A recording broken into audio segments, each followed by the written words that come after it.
This exercise is going to be a two-part exercise where I demonstrate the usefulness of nested functions and lexical scoping. In the first part of the exercise, we're going to implement an algorithm for Newton's method for finding the square root of a number. And we're going to do that by creating several functions and then use those together to find the square root of a number. Then I'm going to demonstrate how to use nested functions to build the same result in one function definition, where we have multiple functions defined inside one. So let's get started with part 1 of the exercise. So we're going to call this program chap13ex1.py. So the first thing we need to do is import the math library, because we're going to use a function from that library, fabs, for finding the absolute value of a number here in just a minute. So the first thing we're going to do is define a square function, a very simple function that simply squares a number. Now we'll begin our square root definition. So we're going to call it sqrt, and we will immediately call what we're going to term a helper function, square root helper, with a couple of parameters. We'll explain those here in just a minute. Square root helper is where we do most of the work of the function.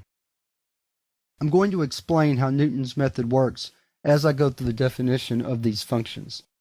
So the first thing we do is we're going to provide a guess at what the square root of the number is, and then we're going to see if that guess is close enough to the actual root.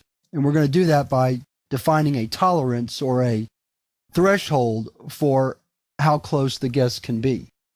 You'll see how that works in just a moment. So if we're close enough on our guess, then we're going to return the guess. Otherwise, we're going to recursively call the function again with a new guess that's improved and the number that we're trying to find the square root of. So the next thing we have to do is define our close enough function. And here's where we look at the threshold. So we call the absolute value function f absolute value. It stands for floating point absolute value. And to do that, we square the guess minus the number we're looking for to see if that's within a tolerance or a threshold of 0.001. And we're saying if we're within that difference between our guess and the number we're trying to find the square root of, then we've come close enough.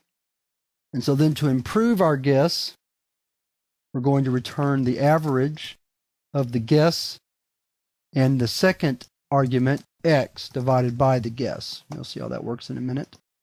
And then we define average of x and y to take the sum of x and y, divide by 2, which of course is the average. So these are the different functions that make up our Newton's method algorithm. And we can test it on a very simple square root problem, the square root of 9.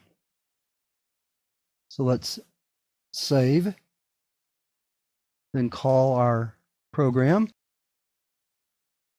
And so there you see how close we got to the actual value.